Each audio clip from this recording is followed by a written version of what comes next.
This week's podcast is sponsored by the Bowers & Wilkins 600 Series 3. The 8th generation of one of Hi-Fi's most acclaimed ranges features some of the most comprehensive upgrades the 600 series has ever received. The Bowers & Wilkins 600 Series 3 is designed for every music lover. It's the attainable way to experience the joys of true sound at home. Discover more at bowerswilkins.com. Hello and welcome to the AV Forums Movies Podcast for Monday, the 20th of November, 2023. Tonight, I'm joined by Tom Davies. That's me. And Mark Costello. Hi-de-ho, everyone. This week, Tom talks about the excellent Saltburn at the cinema. Mark investigates Spielberg's stunning debut with Duel's Collector's Edition Steelbook 4K. I find out if Mutant Mayhem is the best Teenage Mutant Ninja Turtles movie. It is. Whilst covering the 4K release. Yeah, all right, it is. Everyone can go home. Spoilers! Plus, we sweep through a bunch of streaming releases and upcoming 4K titles, and we discuss TV. Has streaming TV surpassed or at least drawn on par with theatrical movies? No. Next. Great. Thanks. It's going to be one of those nights. We have finished the podcast in record time. Thank you and good night, everyone. All right, well, give us some competitions first, at least, before everybody goes. Oh, go on then. All right, so you lucky people out there, you can win a pair of Astle & Kern UW100 Mark II true wireless earphones, courtesy of AV.com. You can also win a Humax A1 4K Ultra HD streaming box and a bundle of 3 Humax Wi-Fi smart plugs. You can also win the brand new Wharfdale DX3 HCP, courtesy of Peter Tyson and IAG, and that's worth a lovely £500. And finally, if you are lucky enough to live across the pond, as they say, open exclusively to our US members, there's a $500 voucher from MPB up for grabs as well. So have at it with those, everyone. However, if you are a patron, there are some other competitions that are open just for you lucky people, and they include the Star Trek Picard final season on Blu-ray, which was excellent, Evangelion 3.0 plus 1.11 Thrice Upon a Time on limited edition steelbook Blu-ray. I got my one of those today. I can't wait. Nice. Well, Kaz also couldn't wait for Santa Claus the movie on 4K, could you, Kaz? You love that. But for those who aren't Grinches, enter that competition and win it, because actually it's nowhere near as bad as Kaz said. He's just miserable. You can, however, Kaz was right about Mission Impossible Dead Reckoning Part 1, which you can win on Blu-ray, Barbie on Blu-ray, and Second Sight, the delicious trilogy of the Ginger Snap set, Chopper, and the Halloween set, which includes The Witch and Texas Chainsaw Massacre on 4K and BD. So head over to avforums.com/competitions to enter. And as ever, all competitions are open to eligible AV Forums members residents in the UK. Kaz, over to you. Nice. Supporter J. Finney won Inside Man on Blu-ray. Supporter Chozon won Door on Blu-ray. Supporter Don Rogers Tash won Visible Secret on Blu-ray. Star supporter, there's a big blank in there. Star supporter Mikey Cubed won the very big, fat 30 film. Oh, well done. Yeah, I know. Imagine that. That was some good work there. I think he's going to have to pay for postage on that, isn't he? We're not paying for postage on that bad boy, are we? I have a feeling it's not leaving the house, if I'm honest. But seeing as no one will hear that, I think it's fine to say. 30 bits of paper with digital codes on its way are being emailed over to Mikey Cube as we speak. Yeah, I think he'll be chuffed when he gets that. Star supporter Go Sub won Transformers Rise of the Beasts on 4K Ultra HD. I mean, everything sounds a bit low key after that. I can't really compete with but anyway, Star supporter Count Jedi won Justice League times RWBY Superheroes and Huntsman Part 2 on Blu-ray. How do you say it, Tom? Ruby. That's a mouthful. Okay, there you go. Ruby, thank you. I know it's red, I could white, see you black, crossing your head. Yeah. No, man, it's Ruby. Jeez, it's not. That's a whole other discussion for another time. Well, he won the first part, so he's got the second part now. So good for him. People who bought us a coffee, Mr. Black 79. I could actually do with one right now. And John BN1. Thank you very much. So let's have some movie news and reviews.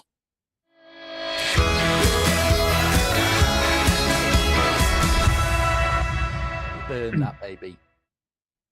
Slim pickings at the cinema, but Tom was wowed by Saltburn, which is the sophomore. I'm going to steal your thunder here, Tom, by just reading what I wrote earlier. Okay. The sophomore directorial vehicle from Emerald Fennell, who played the younger, I didn't know this, the younger Camilla in The Crown. Sure a few did. years back. Yeah.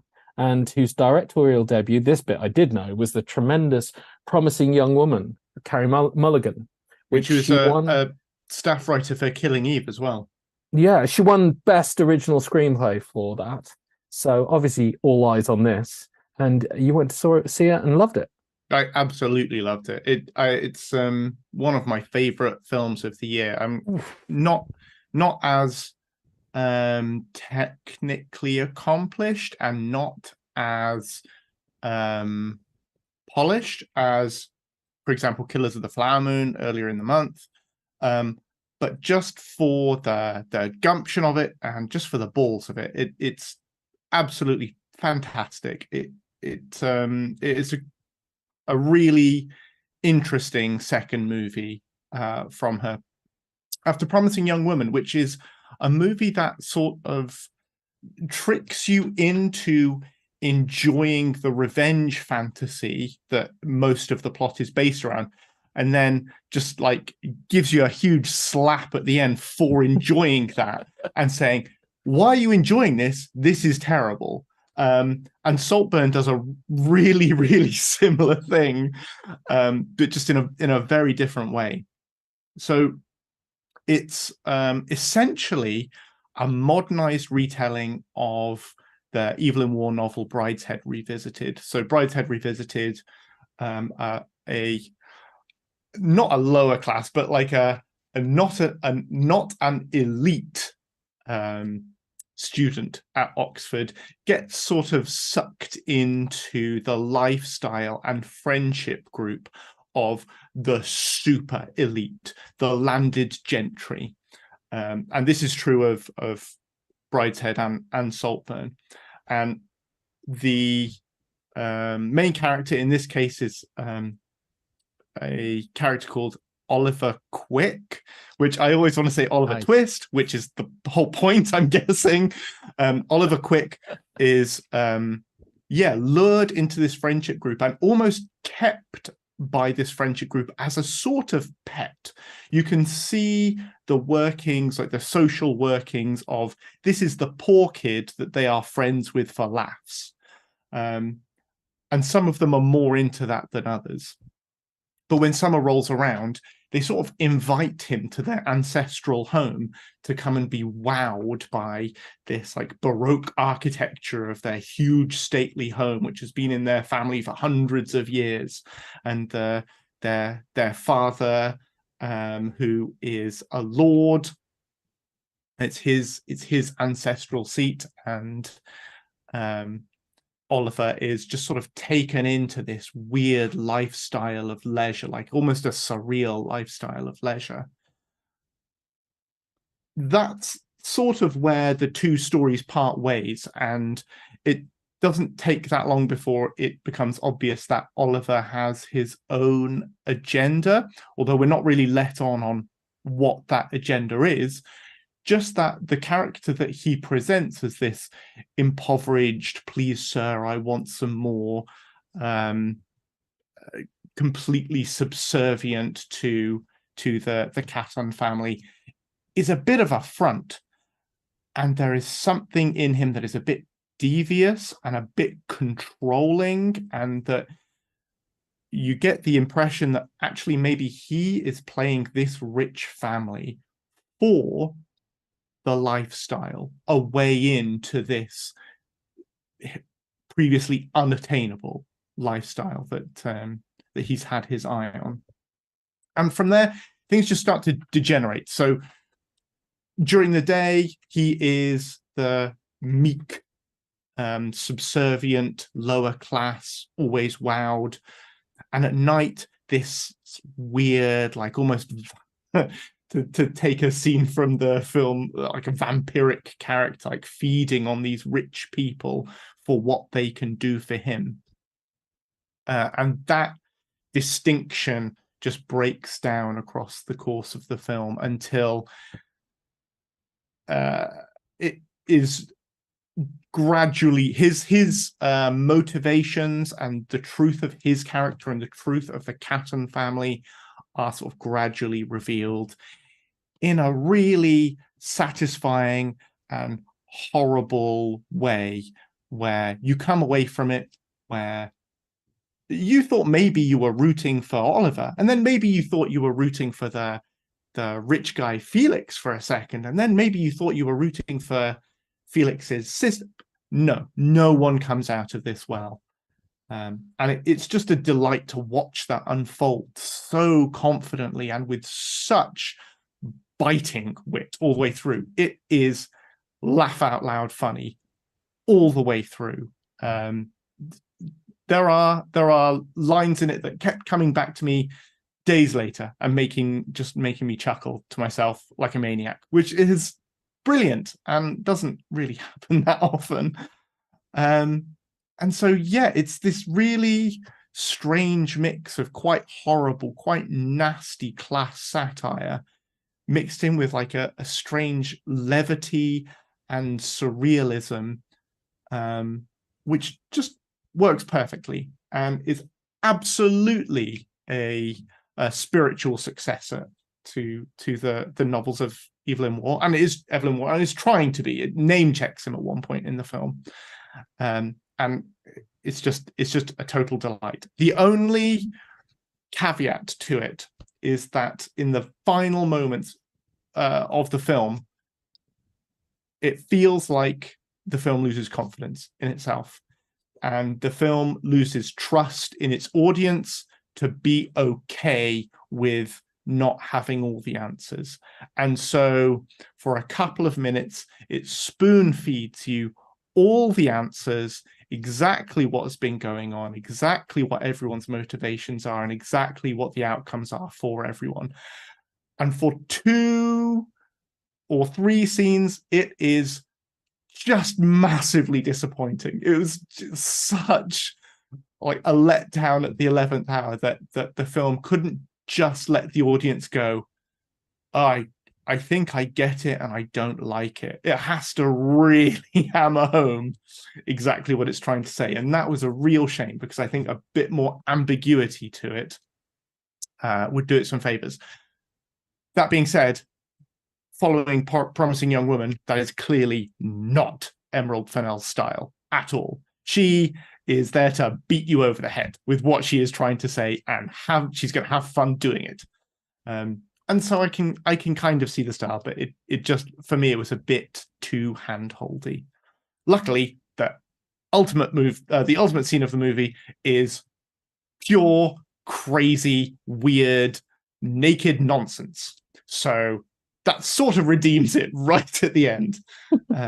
And yeah, just it's had one of the strongest, or it's had a really strong opening anyway for an independent film over here and in the States, and rightly so. And it would be really great to see this do well and to see it recognized as being something that is interesting, despite its bluntness. So yeah, it's still on at the cinema. Go and see it for yourself.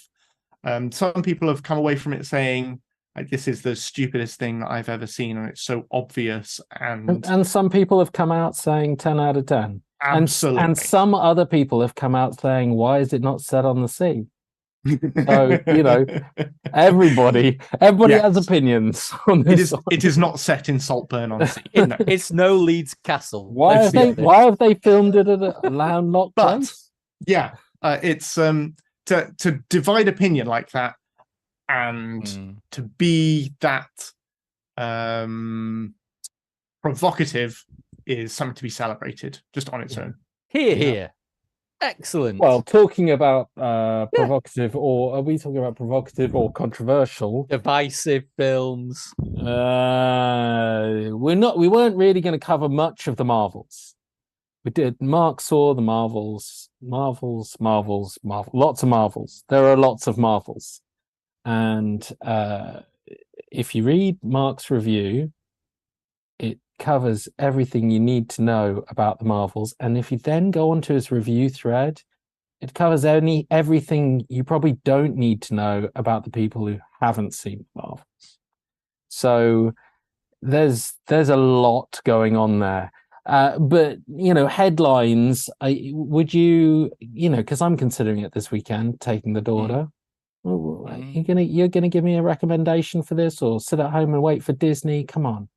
Well, so I would give you a recommendation for this because I enjoyed it. I had some fun with it, but I went in with expectations well and truly trimmed, shall we say. It's very much what it feels like. It feels like it's a sequel to Ms. Marvel rather than a sequel to Captain Marvel.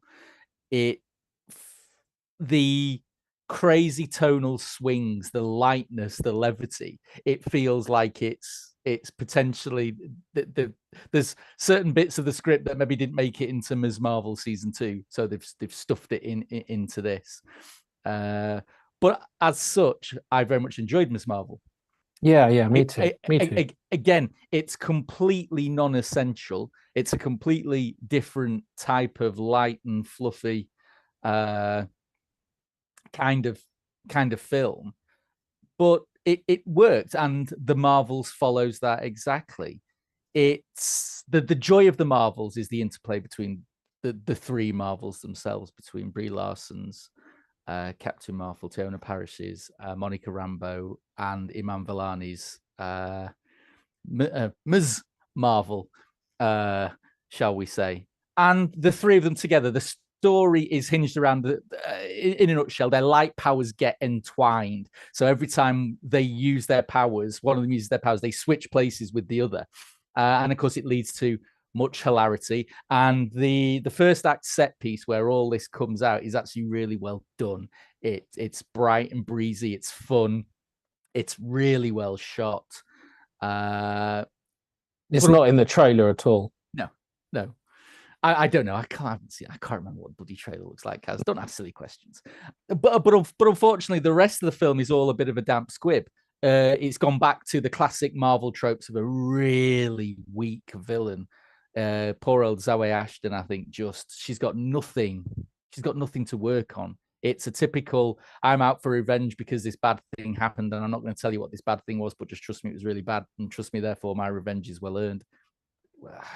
It's neither here nor there. A good actor given nothing to do as a villain in a Marvel movie, Mark. Yeah, but you know what? From what Mark's saying, I mean, I hear all of this, but what I hear at the end of this is maybe it's actually quite clever, because what they've done is they've released a Ms. Marvel movie without anyone noticing, and I'm kind of on board with that. Yeah. Because if they'd have released a Ms. Marvel movie, everybody would have been going, "What? You did what? Like you put this TV show star in her own movie," and everyone would have been crying about that.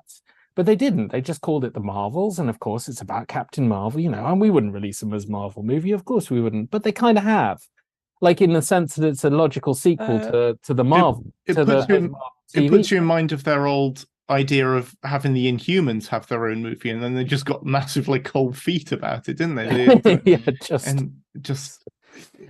We ended up with the garbage on Netflix. Wasn't that Prime? Yeah. Was it Prime? It was bad, and free IMAX tickets as well.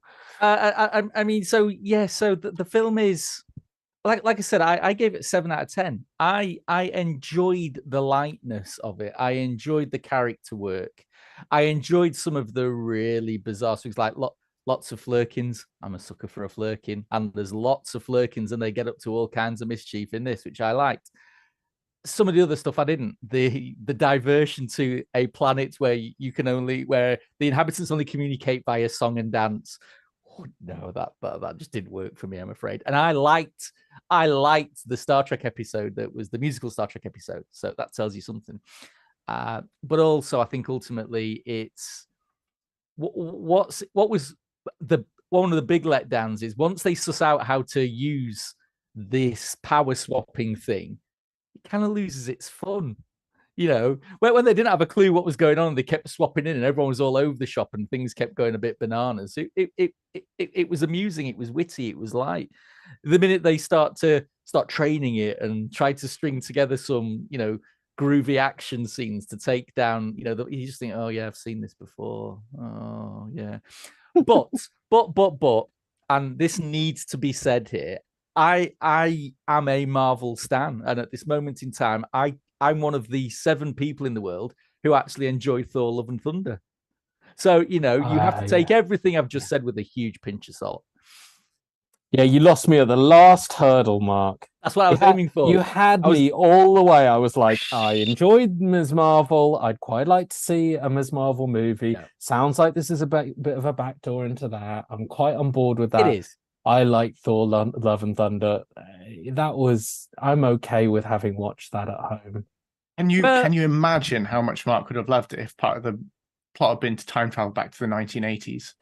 Oh man, can you imagine? They don't even 10 out of 10. They don't even need to do that. Just stick the font in neon pink and have Guns N' Roses play over the end credits, and that's it. Jobs are good. Bit of vaperwave in the background. You'd love it. Oh, let's just skip talking TV and just talk about the trailers to the new Ghostbusters movie. That's it.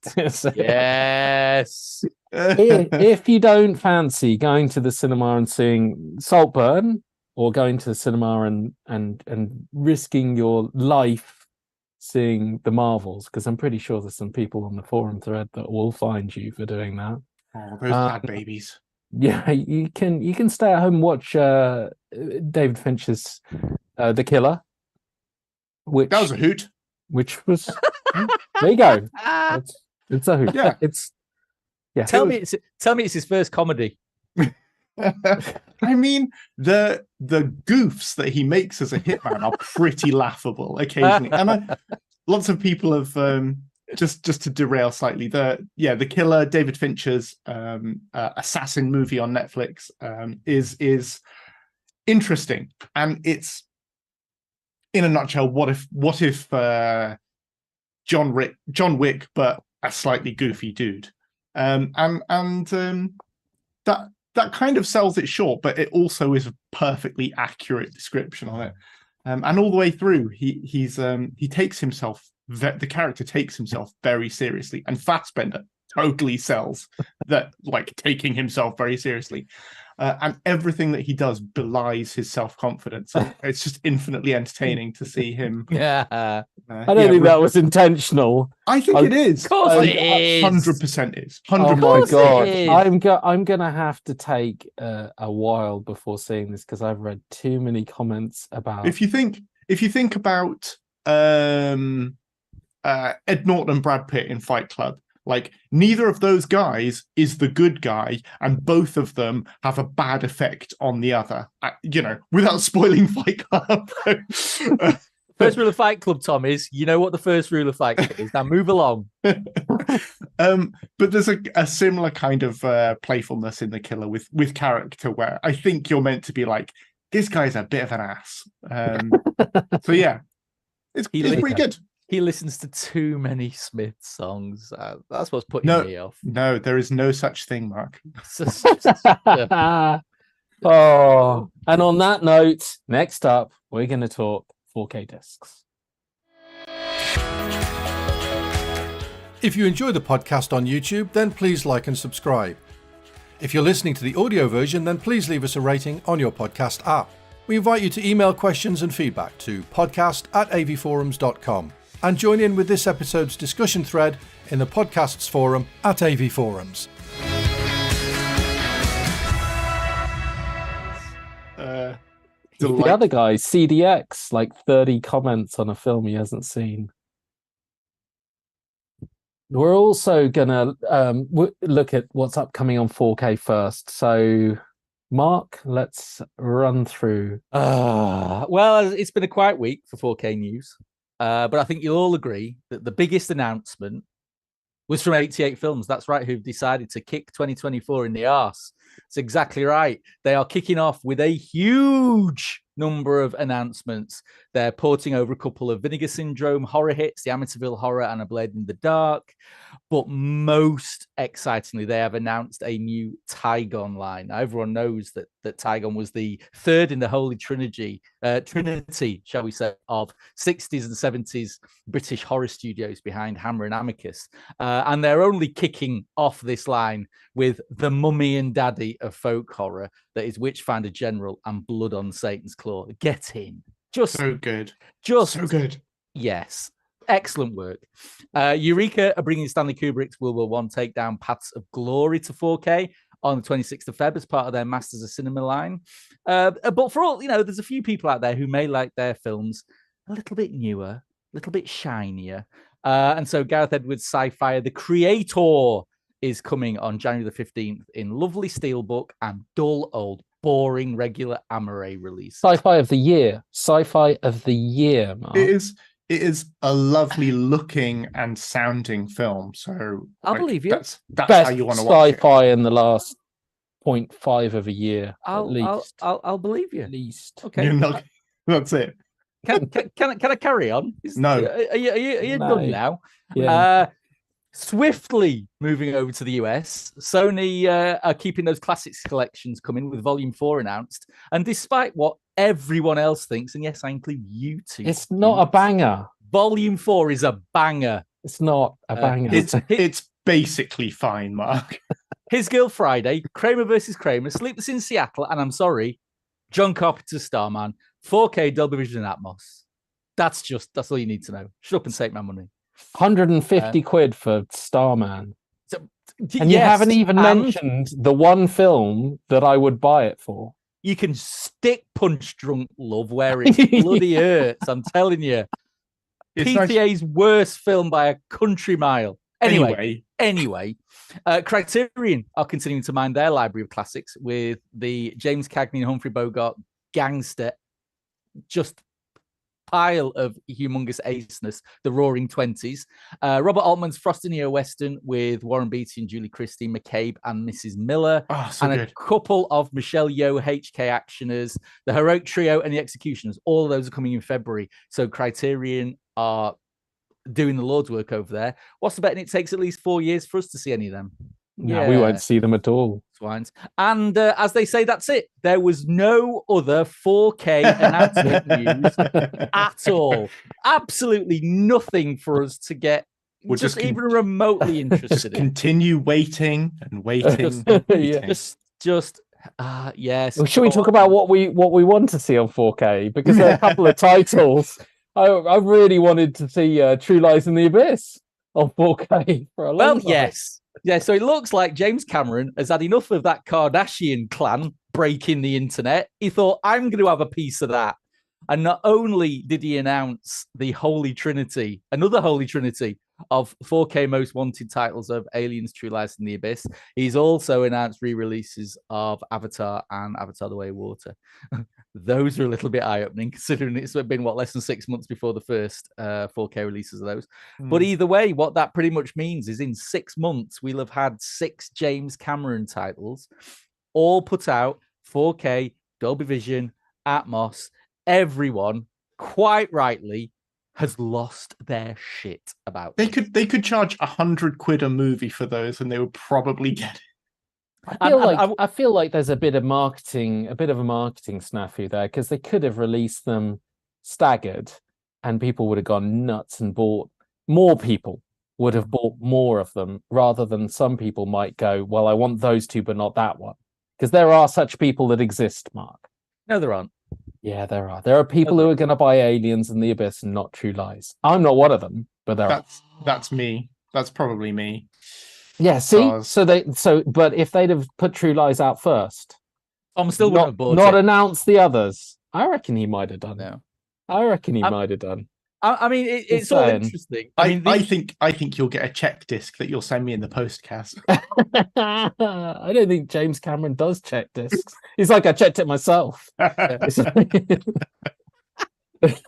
So I mean, what's interesting about it is the way the internet reacted to it. So as you can imagine, for about the first 12 hours after it broke, it was just full of everyone going, "Oh my lord, I never thought this day would come." And then the next 12 hours were like, "Yeah, but those covers look a bit crap." And then the next 12 hours after that, it's like, "Yeah, but have you seen that trailer? It's got no grain in it. Oh, it's another T2 fiasco." Oh God. And it's just like, my God, people, just be happy. These buggers are coming. But then again, it's like, what else are people going to moan about now? Literally. I mean, yeah. There will be something. There will be. Apart from the classic, Connery and more Bonds, what else now are we waiting for on 4K? All Roland Emmerich movies that have ever been made. Mugs. Hey? Like what? Speechless. What?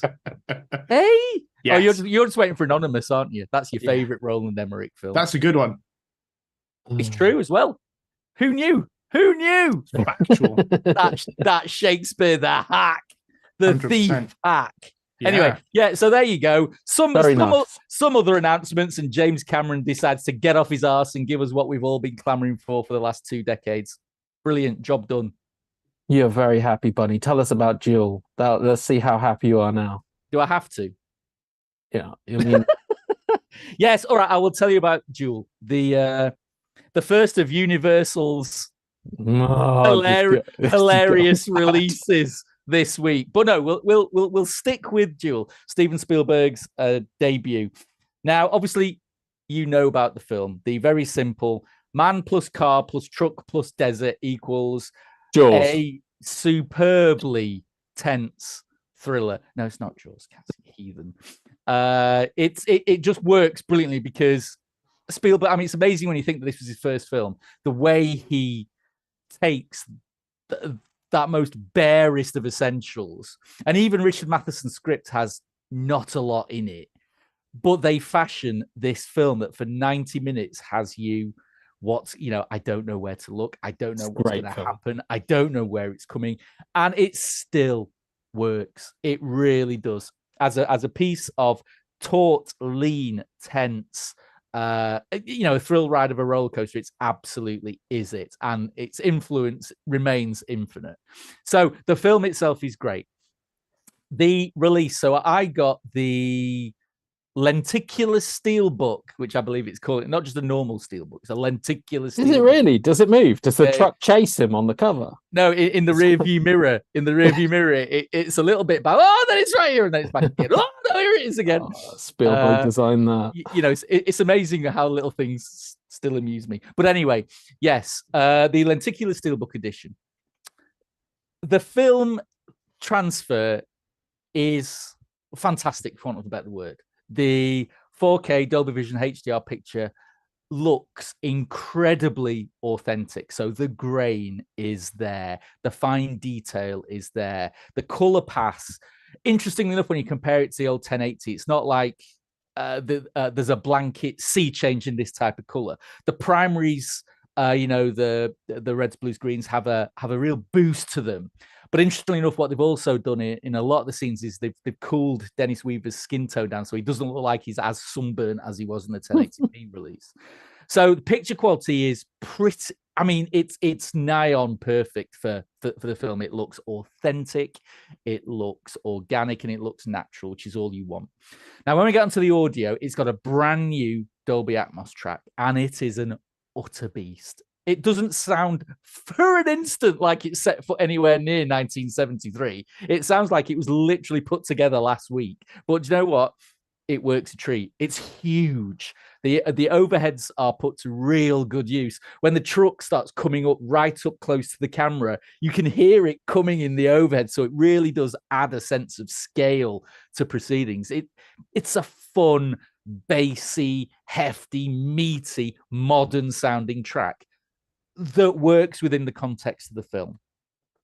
Bizarrely, what isn't included is the original mono track, which was included on the 1080p release. That feels like it is a glaring omission, and one which purists quite rightly will say, you've given me the unadulterated picture, why can't I get the unadulterated sound? So that feels like a bit of an own goal from Universal. However, it's not quite the own goal, that they did with their much trumpeted extra. So for the first time in HD, you were going to get the TV cut. So as you know, this was originally a TV movie. It was 74 minutes. It was going to be put out on, I think it was NBC on a Monday night. But obviously they took one look at it, gave Spielberg some more money and said, stick another 16 minutes in, get it in theaters. But you've not been able to have that TV cut available in HD at all. So now it's here, all over the marketing, and a lot of people were very excited about having this on there. However, it is no exaggeration. Well, you know me, I'm not one to exaggerate. I'm not one for hyperbole. I'm not one for histrionics. But the TV cut of this is an abomination to the eyes. It's honestly... I'd seen the internet lose its nut over this before I watched it, and I thought, oh, do you know what? It can't possibly be that bad. It looks like it's SD video that's been put through an upscaler, but a really clumsy upscaler. Every edge has a halo. There's no texture or fine detail in it at all. Everyone looks waxy and blurry and smeary. And in all honesty, I couldn't even watch. I couldn't watch it for 5 minutes. I just thought this is horrible.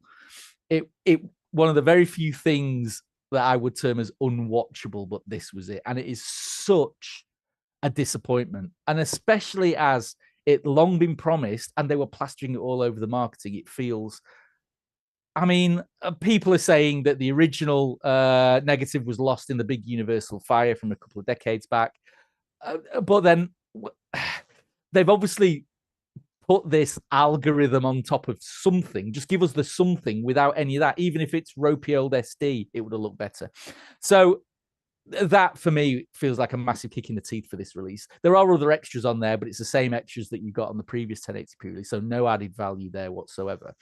And then the final nail in the coffin for this particular edition is the lenticular steelbook. The steelbook is nice. The only off-disc extras are a few art cards, a fold-out poster, and there's not even a book with writing in. It's a fold-out booklet with original storyboards in, which, okay, but in terms of added value, they want £40 for this. It just doesn't strike any kind of value for me whatsoever. You had me at art cards. No. They could have put Richard Matheson's script in this and it would have taken up no Done. space. Instantly. Genuinely, Yeah. they could have done, and I would be like, I believe it. that. Man gets in car, gets chased. Yeah. The end. Truck comes along. Yeah. So I mean, the takeaways from this are the film itself looks and sounds amazing. But be aware, it's the theatrical cut, which isn't the original cut, and it doesn't have the original mono on it. It's a brand new Dolby Atmos track. My recommendation would be, if you want this, and if you're a fan of Duel, you should get it, is I'd get the bog standard 20 quid Amaray edition. I can't recommend this £40 lightweight art card thing. No, I can't. Yeah, but lenticular, man. I mean, I'm too old for lenticular. I feel like they could do it for like all the Spielberg's films. They could have a Jaws one with Don't give them ideas. Just like a C and then a barrel, and then a C and then a barrel. That's just they could do some fantastic. Don't give them any ideas, Kaz. I mean, let's be honest. It's not like the short of an idea for re-releasing Jaws now, are they? Yeah, really. Charge me 40 quid. Give me an art card. The Vault Part 2. Yeah. Yes. I mean, it's interesting. That entire conversation sounds a lot like how I feel like I'm going to feel about Black Hat when I finally do get to see the director's cut. Because I've been sitting on Black Hat, Michael Mann's really odd choice of a 4K release by Arrow, since like February, March. Like the whole year I've been sitting on this. I've watched it, reviewed it. No, it's been delayed. We found a new cut. He's been touting this new cut. We found a new cut. 6 months later, we got the new cut. It's coming on 1080p.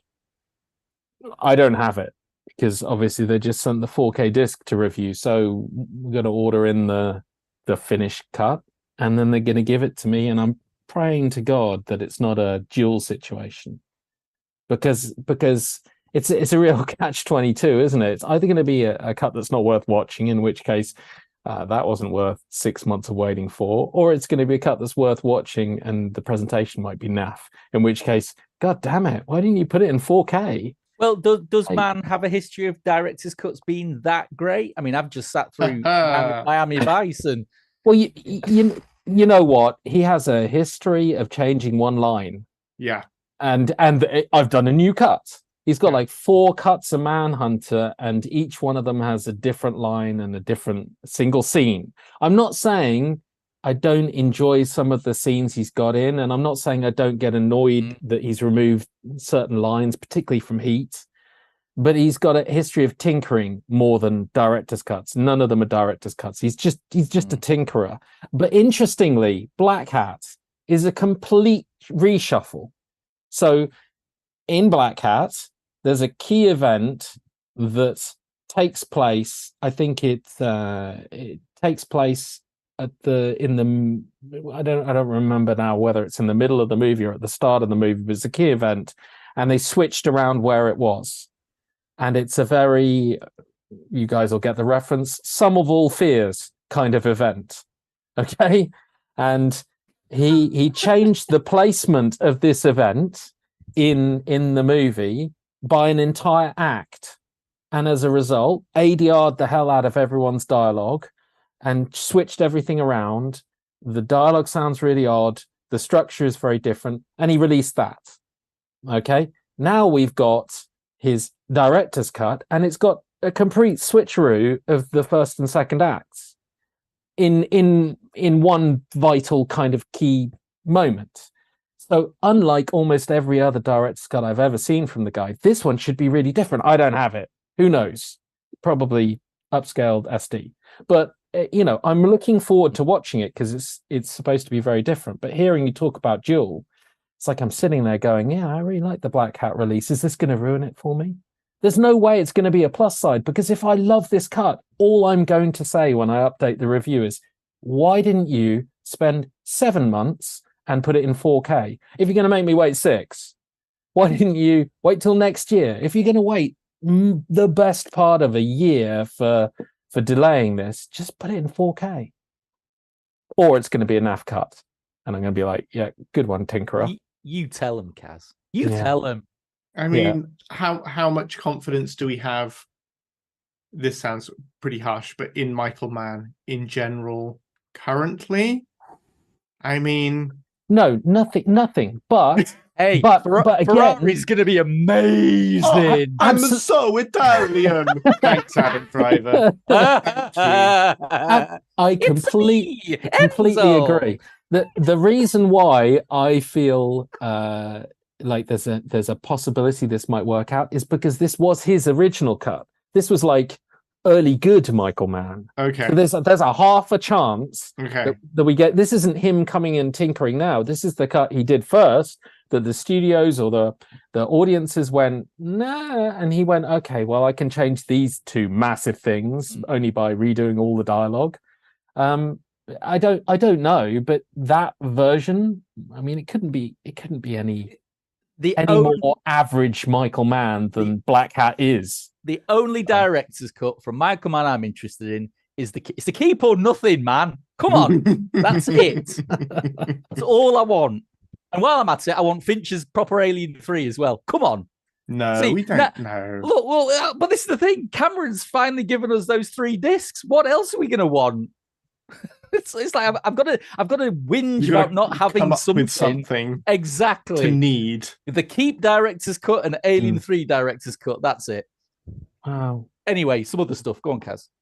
Okay. Mutant Madness. So Teenage Mutant Ninja Turtles, Mutant Mayhem. I mean, like, Tom saw it at cinema, said it was tremendous. So much fun. Just top. Pure fun all the way through. Absolutely sold on it. Couldn't get the kids to go. Had to wait painfully until it landed on 4K because they wouldn't believe me that it was good.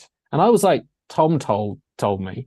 And they were like, who's Tom? I'm like, Tom. And they're like, anyway. That was a whole other thing. But we watched it and we loved it. And after watching it, they were like, yeah, Tom's right. And I was like, what about me? Oh, so you're taking them to see Saltburn next week then, are you? Yeah, maybe not. Maybe not. It's from the Mitchells and the Machines, Jeff Rowe. And the pitch for anyone who hasn't given it a shot or has maybe watched too many Turtles movies and they haven't ever hit the mark is Spider-Verse. I mean, I remember first watching Spider-Man Into the Spider-Verse, and I'd not seen it at the cinema, and I was like, yeah, I'm sure it'll be okay. And wow, it's one of the most watched movies in this household. Absolutely loved it. Phenomenally innovative, just a tremendous movie, irrespective of being animated. There's so much in there. And we also, as a household, love Mitchells and the Machines. And absolutely, they've done it for Turtles. It's a great, and it's got its own flavor. It's got a great sense of humor to it. It explores the Turtles as their most teenage self. And that works for them because they're just a bunch of green teens who are really struggling to be accepted in the world around them. Jackie Chan, he's great as the mentor, Splinter, and they do a nice thing with Jackie Chan because they do his fighting style, the animated character's fighting style, is just Jackie Chan, like right down to the kicking chairs over and knocking them into people. I mean, it's fabulous. The chair fight in it is brills. It's just Jackie Chan. Yeah, it's just Jackie Chan. And Ice Cube, great villain, great villain. Some fabulous lines, and yeah. I think anyone who has seen Spider-Verse should know that this is that for Turtles. And it's really good that they've done this, because I don't think I was ever fully on board with any other Turtles incarnation. Not saying they haven't had their places at the time, but Turtles in Time. Yeah, Out of the Shadow. Not Out of the Shadows. No, Turtles in Teenage Mutant Ninja Turtles 3. Turtles in Time is a genius movie. I'm not doing Secrets of the Ooze. I am not Secrets doing of the Ooze is any of also them. pretty good. Ooze. I am saying that I would lap up more of these. Yeah. It's very, very nicely done. The 4K is fabulous. It's what you would expect, but they've got a lot to play with in terms of visuals. It's very, very enticing. Dolby Vision, I mean, they say native 4K, in as much as the animation pipeline allows for that, but the texturing is tremendous. It's not quite what you'd expect. I think the creators said it was a bit like they tried to bring to life the scratchy sketches they made at school whilst doodling in the middle of class. And you get a real vibe for that. So when cars like do a donut, it's like scratching all over the screen. It doesn't look like any kind of conventional smoke. And it's very, very nicely done. And the characters themselves have got a sort of a Play-Doh-y quality, which works really well, almost like they're stop motion animated. I think it looks fabulous in 4K, really, really pops, and it handles all the different tones superbly. Atmos track is off the charts good. It's it's a very, very bombastic film with a fabulous score. Really great. The soundtrack is so good. It is so good. They managed to blend like old and new songs superbly. I think I said at the time, if I didn't own all the songs individually already, I would be immediately buying the soundtrack. It's such a collection of tunes. Really great track. Fantastic bass, fantastic soundtrack. A few nice extras as well. I mean, it's a highly recommended release. It's a go out and get it release. Mm-hmm. I will. Next up, streaming and TV show news, and our theme of the week, streaming TV versus theatrical movies, which we've already decided. If you'd like to support the AV Forums podcast on a regular basis, then why not become a patron? Head over to patreon.com/AV Forums to sign up. You can also make a one-off donation through the Super Chat or via streamlabs.com/AVforums. All donations help us to improve the website and the podcasts. Thank you to all our supporters. Well, there's plenty of current TV to recommend. I've been catching up with the first part of the final season of The Crown with Elizabeth Debicki stealing the show as Diana, and also Murder at the End of the World, which is by the creators of the cancelled The OA. And I mean, it's interesting so far. We'll have to see how that goes. And Tom, more interestingly, is enjoying Monarch. Yeah, it's so much fun. It is a Godzilla TV show. What is not to like? Even more, it's got Kurt Russell and Wyatt Russell playing the same person. What is not to like? It is well, apart from there's no Godzilla in it so far. Sure there is. Apart from that, sure there is. He's been in it twice. I mean, Mark's saying he's not punching anybody. Not yet. He hasn't punched anybody yet. No, I mean, Tom, he hasn't used atomic breath yet. But quite frankly, he hasn't flown along on his tail in order to kick Megalon. No, that's true. Yes, I haven't seen it yet. Yes, and they're keeping Godzuki back for the finale. Yeah. But to be fair, you had me at Russell and Russell. Right. Yeah. Just they are so good. Every film with one of them in has to have the younger / older version in it, just for poops and giggles, because they're so ace. Yeah, they and I said in the review that, like, between them, they tap into something that you just don't see anymore, which is like an instantly identifiable protagonist. Like, that's the person I'm rooting for. They have a personality. Yeah, it's Kurt Russell. That's the character they're playing. It's Kurt Russell. Kurt Russell, not Father Bloody Christmas. Kurt Russell. Although, to be fair, he was the coolest Father Christmas. But still, I mean, Kurt and Goldie as Father Christmas and Mrs. Claus is pretty great. But now I want to go watch the Christmas Chronicles. But yeah, the writer Matt Fraction, comic writer Matt Fraction, is involved in the creation of it, and his Eisner-winning Marvel comics and Eisner-winning independent comics are all so great, and all of his strengths are on show in this in Monarch, and it's really good to see characters written, and you can just watch it and go, I understand their motivation and who they are immediately. Like, nothing's teased out, nothing is, you just recognize people as the characters that they are supposed to be straight away. And it's really sad that is something that gets me really excited at the moment. But I just feel like I've been longing for this pulpy, like, heroic nonsense that Monarch absolutely delivers. It's really good. Every day for the last 3 days, my son has been saying, "You know what Wednesday is?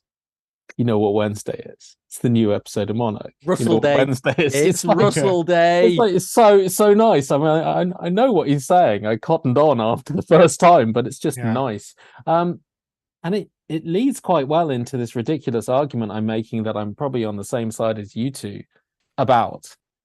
But it's interesting that Monarch does a lot of things that none of the movies were able to do. Oh, 100%. None of the movies could get the character interaction stuff right. None of them. And they had some people. They had some Bryan Cranston. They had some people on board for these movies. Like, across all of them, they tried new ones, they tried returning ones, they tried young ones, they tried old ones, they had characters in all of these, and the most interesting characters were a giant gorilla scratching his bum in the shower and a atomic breath lizard. In fairness, that's sort of what you want from the film, but also it would have been nice to have. Hang on a minute. Yeah, go on. Tell me which characters. Skull Island had for starters, it had Brie Larson and and she didn't instantly annoy me. So and that's the first. I mean, it's very, and I don't mean this in like the superhero industrial complex way, like, but Skull Island is very comic booky. Yeah. And that's not a criticism. That is one of the things that makes it brilliant. Yes. But the characters in this feel less like just creations. They feel more like people, which I would say is the difference between this and Skull Island. No. Totally. And like you were saying, Tom, if you've got 2 hours to create a kaiju movie, you've got to stuff it full of kaiju, haven't you? So Sure. pretty much everything else is solely to serve the getting to the next kaiju scene. So I can understand why the human characters are so piss poorly written in the majority of those films. But also you can then understand why when suddenly you go, right, I've got 6 hours now, have I, instead of 2? Right. So do you know what? I'm gonna put the same amount of time that I would in a film, but just into the characters here. Oh, but look, I've got 4 hours to do it. Sure, but if you do that for 6 hours and you inject some crazy flip camera Neo Tokyo, kaiju battles in there that sear across the screen in 4K Dolby Vision with Dolby Atmos in the background, you might just have close to the best of both worlds there. So I love movies and I love cinema. And there was a time when I was seeing a lot of movies at the cinema, like a lot. I'm sure that there was a period where it was like 2 a week. It was a painful time for my bank balance. It's interesting because that time was a time when TV had a different place, and a lot of movie actors wouldn't ever go near TV, and a lot of TV wouldn't ever stray from the episode of the week format because it didn't want to risk alienating an audience that might dip in and dip out or something. So it just gave you, a one shot every week, monster of the week style. Obviously things have evolved, but we, like we talk about with Monarch, I mean, if they injected a Kong versus Godzilla level of action and effects, which they're clearly capable of. We've got like 8 hours to, I'm sure. Yeah, something big will happen. So I guess I'm wondering, it's a bit of a mess when it comes to movies at the moment. Some of the best movies that we watch are smaller indie films or more thoughtful Scorsese movies, as the exception, because he's one of the few filmmakers who gets essentially indie movies made on a $100 million budget. I don't know whether you come to for good sci-fi, and I'm looking at The Expanse, I'm looking at For All Mankind, I'm looking at, you come for clever ideas, and I'm looking at Severance. You come for monsters, I'm looking at Monarch. You come for horror, and I'm looking at House of Usher and Stranger Things. You come for superheroes, looking at WandaVision and Loki, which, and I appreciate they're a different scale to the movies, but WandaVision had some really interesting ideas about characters who weren't given that kind of screen time in their movies and their respective movies. And Loki, and still managed to end with people throwing CGI at each other for an hour. Sure it did, but I mean, in a way, yeah. But also Loki managed to do for Loki some phenomenal things that I don't think anyone who had followed the Loki character across 20 movies would have expected. I don't think The Boys would exist if it wasn't for telly. Westerns, I would look at like Deadwood as being a tremendous piece of, it's just some of the best. And you've got the Yellowstone universe as well, I guess, which is ridiculously expansive and just keeps giving. And in action, I mean, I hate to say it because I'm a big Cruise fan, but we're getting a second season of Reacher soon. We've got 3 seasons of Hannah. I mean, for Reacher, for a lot of people, and I kind of include that because I do see it in the new guy. they've brought a lot to Reacher that they didn't do with the movies. As much fun as they were in their own way, something different for Cruise. And they, if it's a success, they've got like 20 books and 20 stories to tell, which they can give a level of depth and interest to, which they just couldn't do with the movies before. And 20 years ago, a Reacher TV series would not look like this. It's just an interesting time. I'm not saying they're better. I'm just saying they've closed the gap. My counter argument to that, is time. If you're spending time with a movie that is generally good but has a little bit of wobbliness to it, you are, or I am, I'll say, kind of forgiving of that. I don't mind a movie that dips a bit, because you think like, they've just got stuff to get through, and that's okay. There's the natural ebb and flow of pacing, and some bits are going to be better than other bits. With a TV show, the ebb is often an hour or more of your life, and that I really am starting to begrudge. When you're watching something that you're enjoying and suddenly you hit an entire hour or 2 or 3 or 4 out of 10, 12, 15 or 22 in a full, if people are still making full seasons, and suddenly it's like, this is a lot of my time that I'm spending on something that I am at the moment not really enjoying. And I found myself feeling that with Loki season 2 recently, which by and large was pretty good, and I had a good time watching it overall. But there was easily 2 entire hours in that show where I was thinking, what are they doing? Like, this is no good. Like, it was good at the beginning and it was good at the end, and then in the middle they just kind of lost their way. And my overall impression of that is that more time spent unhappy is overall, like, it takes a huge hit to my overall satisfaction watching the show. And I ended up docking Loki a point after the whole season had aired compared to my assessment after the first couple of episodes. And I just think that TV shows are more expectant that you just like hang out with slightly crappy writing for a bit in order to get to something that they are promising you will be good, but will not necessarily be good. I can see that. Because you're not all the time going to get a Severance. Mm-hmm. Yeah. And to be honest, even while watching Severance, nobody knew it was going to be that final episode. That's like one of the best episodes of TV in the last few years. I would say the same almost about The Good Place a few years ago, the first season of The Good Place, which started out as a pretty fun and quite funny sitcom, and then had a final episode of the first series where you go, I didn't know I was waiting for this, but I was waiting for this. This is brilliant. But that's so rare. Incredibly rare. And now I can't think of a time where I've watched an entire season of TV and gone, wow, what a great season of TV. I've gone like, that's a pretty good season of TV, except for those bloody 2 or 3 episodes in the middle, which were not very good. Blue Eye Samurai.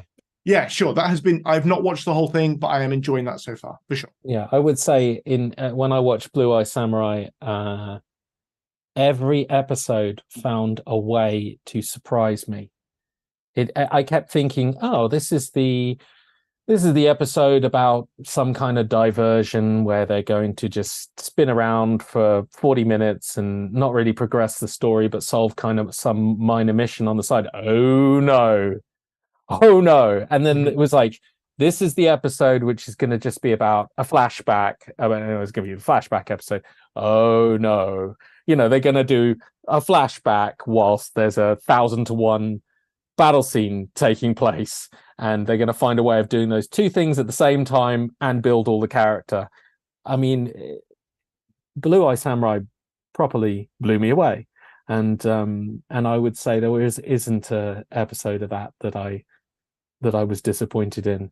It did definitely peak with a 35-minute pagoda cascading levels action episode, which wisely was like half the length of some of the other episodes, because it almost didn't have any dialogue. It was just, I've got to get through these levels. But that was fabulous. But I can kind of see what you mean. It is hard to give that much time. You almost want to wait for the whole of The Expanse to finish and then recommend it to someone that they can start at the beginning, and they'll still have to tough it out a bit, but it'll be worth it in the long run because it's some phenomenal TV. I mean, yeah, and I'm totally being churlish. I am absolutely being churlish about this. Like that, there are TV shows that I love to bits that have entire seasons that are absolute garbage, like The X-Files, for example. Well, the first season of Buffy. Yeah. The first season of Buffy is amazing, Kaz. You're insane. But I do not like the first season of Buffy. The X-Files, when you're looking like the back half of that run, you're like, I can't think of a single episode in that series that I remember. and I still love it. So I'm not saying that there's no room for things to be a little bit shit for a little while. Just that I begrudge it a little more, just because of the time sink, I guess. Mark's furious. Mark loves Mark loves every episode of the X-Files. Yeah. Every single one. My X-Files episode tonight was season 7, episode 1, The Sixth Extinction. That's what I watched tonight with my tea. That's pretty good. And I'm very much enjoying it. I'm staying quiet through all this because, as you all know, I famously hate TV. You don't hate TV. No, I don't hate TV. I'm very much in what Tom said.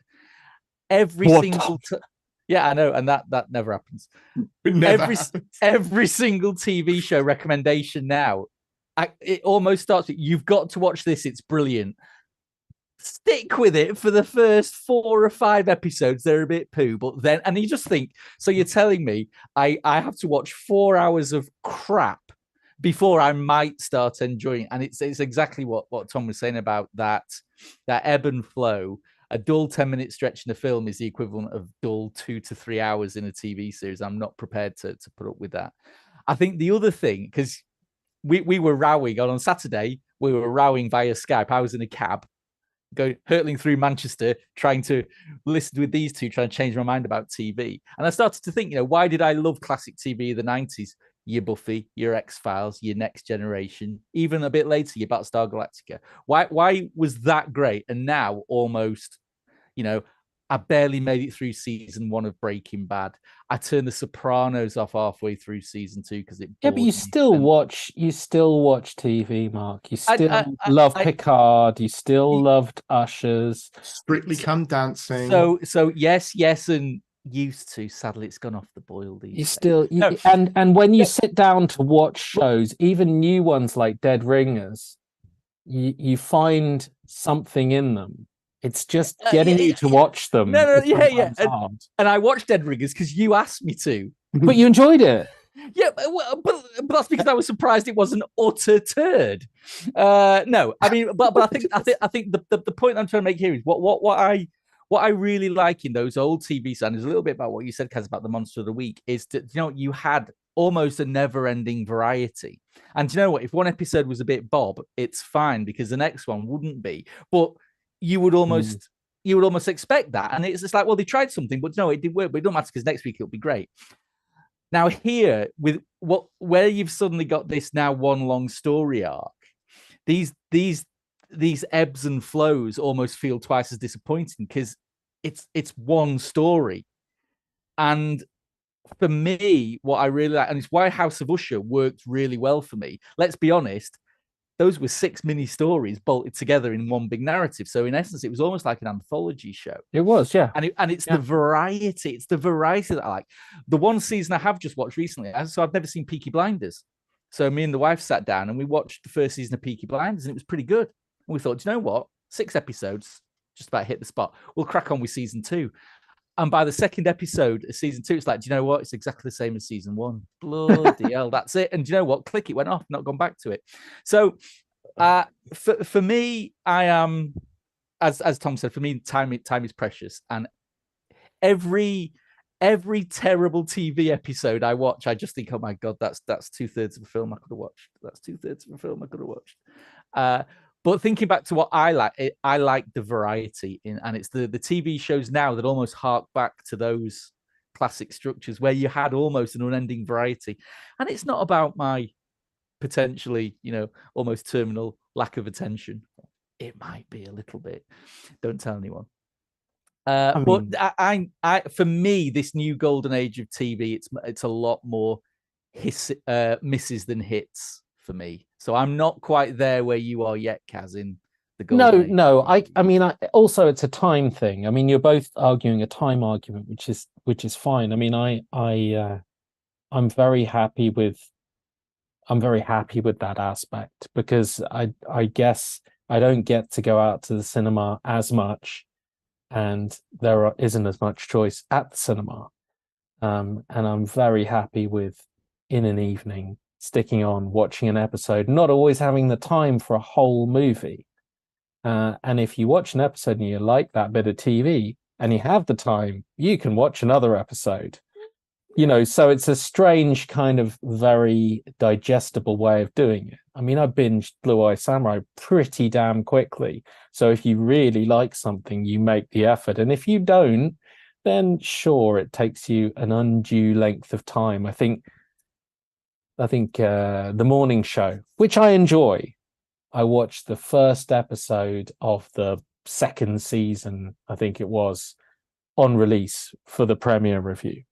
And I didn't return to it until the week before the third season was going to launch. And I was like, oh, I'm going to have to watch all of this right now. So some shows just fall behind, and it is a time suck. I just think it's interesting that we've got to a stage where the quality is pretty good, where we can talk about characters in Monarch. And, I can see that kind of running alongside the movies, which is almost unheard of.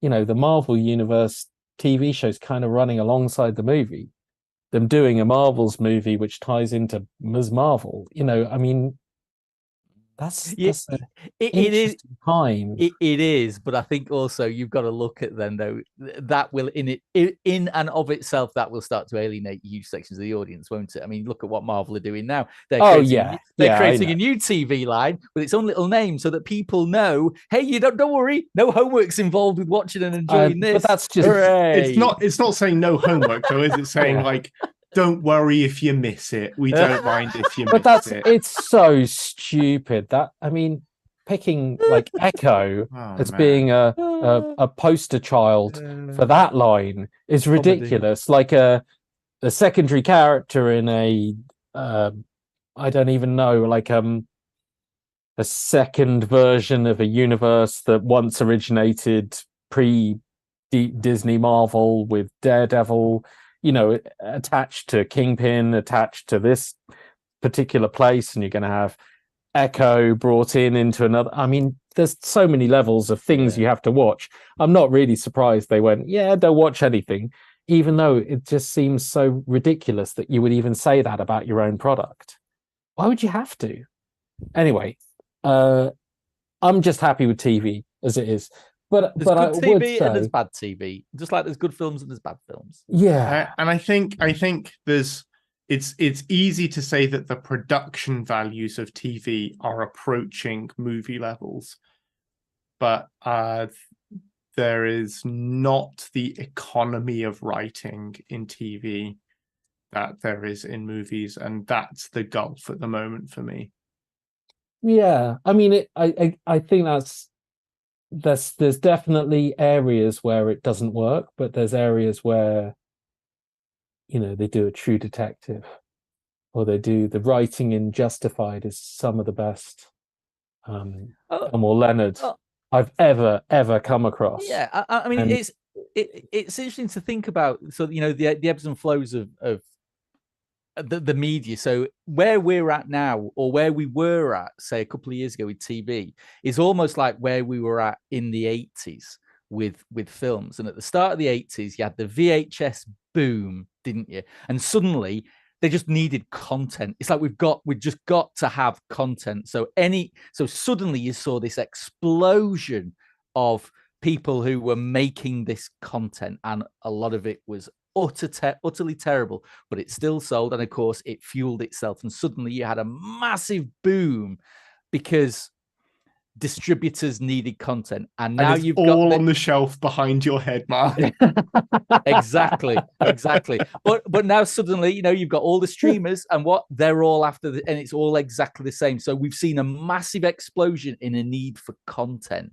Yeah. And what amazes me is the amount of new content that seems to be coming through on these platforms almost on a weekly basis. This isn't like, Netflix has got one new show coming this week. It's like, hang on. Yes. There's a whole row that I can't even scroll to the end of new on Netflix this week. And so, with you think of it as a cycle like that. Of course, the exposure content means you're going to get brand new voices doing really good work. It means you're going to get a load of old crap. And at the end of the day, you've just got to sift through it, haven't you? Exactly like we did. I say we. Exactly like other people did in the 80s, because I just lapped up all the crap. Well, I think you're doing it now. I think you can say that you can sift through it, or you can also come to the conclusion that it's okay not to keep up with everything that's good. Yeah. You know, if somebody tells you this TV is good, it is okay for you to be like, I believe you, I'm going to watch something else. So, yes, live and let live, Tom. Exactly. What a lovely note to end on. Very nice. Tom's all pink and fluffy today. Am I? No. Coming soon. Next time, we'll have reviewed Ridley Scott's epic Napoleon at the cinema, Fugitive on 4K, Oppenheimer on 4K, Predator Prey on 4K, Fargo Season 5 on Amazon, Apple's Slow Horses Season 3, and everything else. Just everything else. I'm just going to say everything else. Yeah. Do let us know if there's ever anything we've not covered that you think we should check out. That's it for the AV Forums podcast this week. My thanks to the movie team. I was going to say Simon, but he's just not here. Where's Simon? I was thanking Simon. He's right. Anyway. Hi, Si. Remember us? Hi, Si. I can't believe you just fell asleep on us. It's just disgraceful. Disgraceful. Tom. Hello. Goodbye. And Mark. See you later. If you enjoyed the podcast, please give us a like and subscribe to the channel, plus hit the notification bell so you don't miss out when we publish our live streams, product reviews, and more. If you really liked this podcast, then buy us, it was in bold, then buy us a coffee at buymeacoffee.com/avforums. You can follow us on Twitter and Facebook, and bookmark avforums.com for the latest reviews, news, and videos. Plus, why not leave us a 5-star rating on whichever service you choose, if they allow, but only if you enjoyed the show. Thank you for watching and listening, and join us for another podcast soon.